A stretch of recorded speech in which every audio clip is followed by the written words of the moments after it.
This is a special presentation from CH Sports. I'm Scott Withers, and I am joined by Justin Joers today.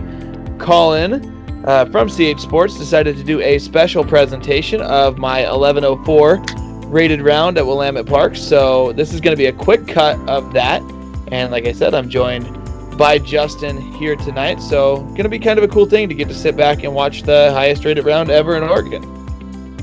Yeah, I'm pretty excited about that. I'm super excited that it was actually caught on film, because that's a bit of a rarity, for one, to ever throw an 1100 round, and two, for it to be caught on film in such a small event like this. Yeah, so this is in the middle of September in 2020, obviously. We're at Willamette Park in Corvallis. I live about 30 minutes from here and never play this course. Like, I don't even play it in tournaments. I just went to this one because Robert Voss, who's a friend of ours, ran a B tier, and I decided I'd go play in it. Started off with a terrible drive on hole one, but then I'm able to get the second shot to 30 feet or so. Yeah, maybe even a little further out.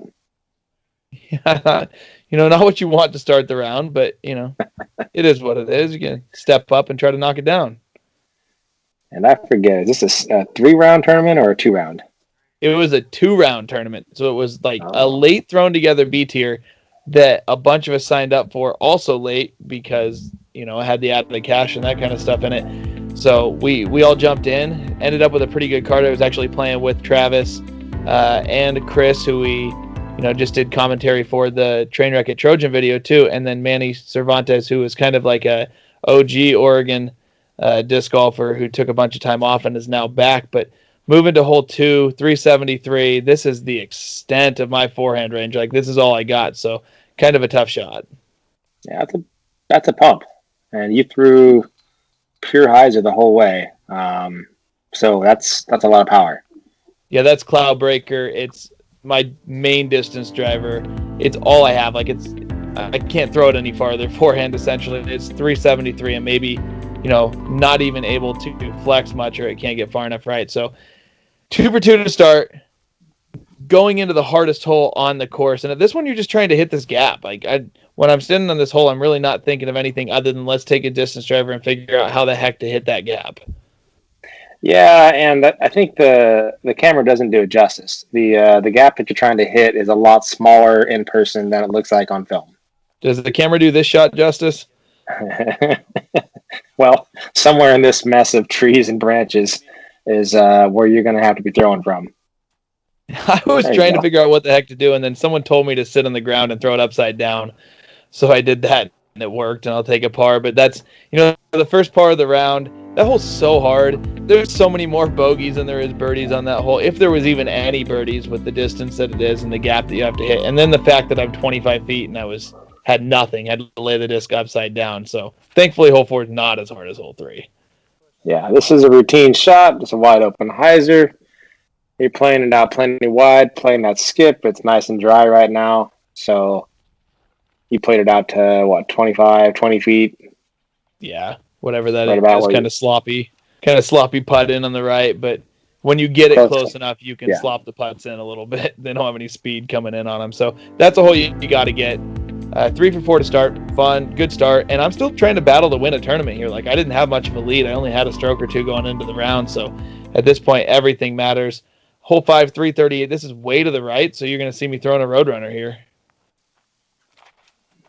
Roadrunner from the edge of the pad. Putting it down with a good angle. And that's a good turn with that much grass. Something that players don't do enough is run up to where they want to release the disc. So that's why I'm running up from the right, like off the right of the tee pad up to the tee pad, is because that's the angle that I want to throw that roller on to get it down. I can't take the straight run up or I'll never get that thing successfully down. So take the run up directly towards where you want to release it, not directly towards where it needs to go. Another good putt. Another birdie. Going back to forehand. Looks like you're going a slight flex shot. Oh, yeah, this is the one with out of bounds. Out of bounds right behind it, huh? Come on now. 240 feet. This one got moved to the easy setting for the day. Okay. So we were joking because I think everyone else in the group parred this hole, and it's definitely the easiest hole in the course. But, if I've got a chance to throw that gator, I got a good chance to make a birdie. Yeah. This one you got to hang out of bounds almost the whole way, don't you? Yeah, if you don't know anything about Willamette Park, just know that Nate Sexton and Dion Arlen grew up playing here. So if you've ever watched either of them play, you'll understand how many forehands you probably have to throw in a course to get it as good as theirs. And that's where they played for a long time. So I'm not necessarily a forehand player, but it's good enough to get around this course. Yeah. That putt was pretty solid. So at this point, you are still trying to distance yourself from the pack. At what point do you think you went from worrying about trying to stay ahead of people to realizing that you're putting a pretty special round together? Oh, probably hole 13 or 14 or 15, somewhere in there. I still thrown a ton of good shots, and I'd made some good putts. This one's pretty textbook. Firebird's got to stay low, got to skip up the hill. This is kind of a tricky putting green. It is more uphill than it looks, and if you miss putts, they're going all over the place on it. But that's I don't know, that hole is just one that we've now played the easy section of the course, right? You want to birdie every hole that we've played except for hole 3, maybe even hole 2. That one's not easy. But now we come into hole 9, which is like some weird turnover shot that I can never figure out. I took a TL3 here, and I just figured I was going to throw it as hard as I could and try to get it to go right, and it does, and it's one of the best shots I've ever thrown on it.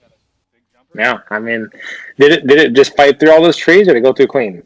I think it just fought through everything. There's no real clean line, but I made sure that even if it fought through, I didn't let the luck impact the result of the tournament, so I threw it straight into the cage. Don't know if I felt bad about the shot getting through or what it was, but there's your mistake. Like 7 down through the front 9. At this point, I'm sure I've opened up a little bit of a lead, so, feeling comfortable, but we're going to take a real quick break and kick it over to some of CH sponsors. This video is brought to you by Resistance Discs. Head over to resistancediscs.com and use code CHSports at checkout to get free shipping on any order over $25. Thank you to resistancediscs.com, and let's get back to the video. All right, we're 9 holes in, sitting at 7 under. I know I still got to grind it out to win a tournament because every hole at Willamette's birdieable. And here we are with another 370-foot forehand. Again, just my specialty.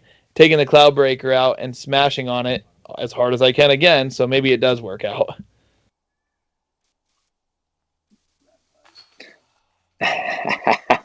Not a great putt by any means, but the result is a birdie nonetheless. Yeah, I'm not a player that's going to necessarily be happy just because of a birdie. I will tell you if I do something wrong in the course of that birdie, and that was good drive, bad putt, sloppy, and stayed in.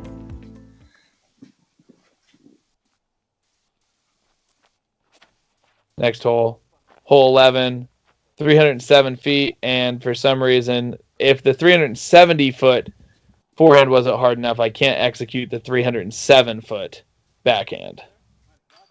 But that's okay because you made up for it with a fantastic putt. So we have reversed rules on those 2 holes. Good drive, bad putt, got a birdie. Bad drive, good putt, still getting a birdie. Yeah, this one's 70 feet probably, maybe even 75. That thing was in the air for a while. I hit the face of the hill the day before and threw it off the cage, so I knew that spot real well, unfortunately, when there's no reason to. Bang the putt, and at this point I'm thinking, okay, we're playing well. Let's throw a good drive here and take a little pressure off of it. Big forehand, going PD2 here. Get it up high. You can take either gap. I like the outside gap just because I think it's the way I hit it more often and get a putt out of it instead of putting the trees into play. But got to earn a 30-footer here. Right in the middle. Great putt. Best putt of the day, minus the 70-footer from the hole before. That one actually felt good, was on the pole the whole time, and now things are under control. So you walk across the road here to go play the last 6 holes, and now you're getting into a situation where I've been 15 or 16 under through 17 holes before on this course, and then bogeyed hole 18. Now I've got another chance if I can pick up the next 5 holes to be going into 18 with the same opportunity again. And you definitely took advantage of this one, putting the 20 feet in the basket again. If that. That's a Rock 3X. I love those things. They can throw them hard, and they glide, and they go left. Easy pickup there. And then we get to play the trick shot. So how do you skip a disc off the ground and get it to go far enough right and still sit on a downhill slope? That's what hole 14 is here. And any guesses what I'm throwing? It's got to be a gator.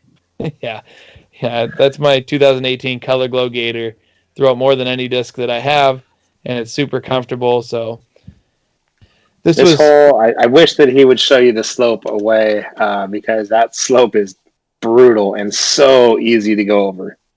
Yeah, it's the only thing that makes that hole hard. The actual skip shot itself isn't hard. The hole's only 210 feet or something. But if you go 6 feet long, it rolls down the hill to 50 feet long, and you make par. So yeah.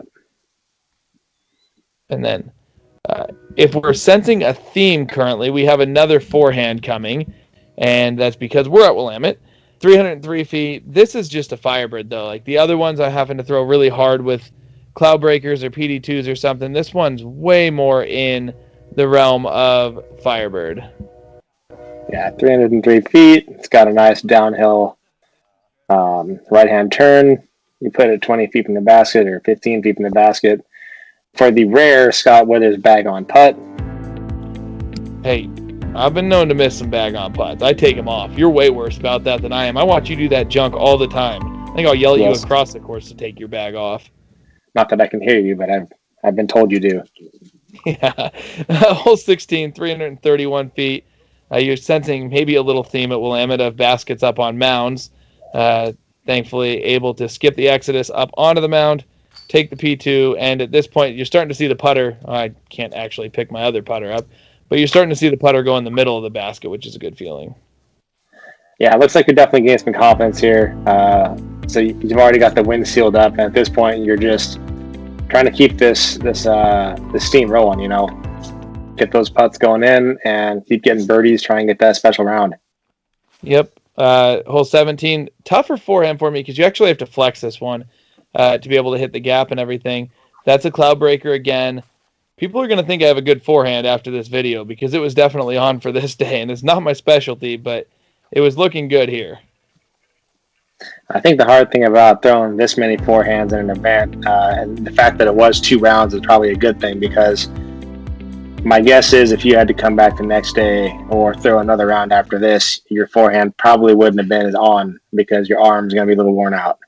Yeah, so hole 18, I've been 15 under through 17 before at Willamette, and I tried to throw a roller to this exact setting a couple years ago. Threw it out of bounds in a little C tier over there. This time I take my Champ TL3, throw it behind the tree, and I have to earn this 30-footer to shoot 16 under. And that is a great putt to shoot 16 under. Yeah, we didn't know it. We hadn't looked at ratings that came in. We had no clue that putt was needed to shoot 1100 or that it was even an option. We tried to do some research. I don't think there'd ever been an 1100 rated round in Oregon. It feels pretty cool to do it, and at a super unexpected tournament that I wasn't even signed up for until like 2 weeks before. So everything just kind of aligned, and it turned out, in a crazy way. But you can see some of the other scores from the card. I still don't really have words for it. Yeah. I mean, when you're shooting well and you throw the disc by the basket on every single hole except for a couple, it doesn't necessarily feel like you did anything crazy, right? I mean, the shots weren't out of the scope of things that you don't normally do, but putting that many shots together consecutively is pretty incredible. Yeah, it's one of those things that when you're playing good rounds, it looks easy. So you throw it close to the basket, you throw it in the basket. We've talked about that before. Like that's how good disc golf's played. You don't get in trouble. I had one big putt on hole 1 from 35 feet or so, and then that 70-footer. But other than that, everything else inside the circle. So hopefully you guys kind of found that fun and entertaining to get the quick peek on what an 1100 rated round looks like. I'm super excited to have had Colin put that on video. So a big thank you to him and Justin. Thanks for joining. My pleasure. Good round, Scott. All right, thanks. We will talk to you guys later. Hey guys, Colin here with CH Sports. I just wanted to give a huge shout out to my coverage sponsors. These videos would not be able to come to life without these people's help, so I really appreciate it. There's plans starting as low as $3 a month, and every single dollar helps grow the channel. If you would like to see your name or business listed in the credits of every single one of my videos, please head over to patreon.com/chsports.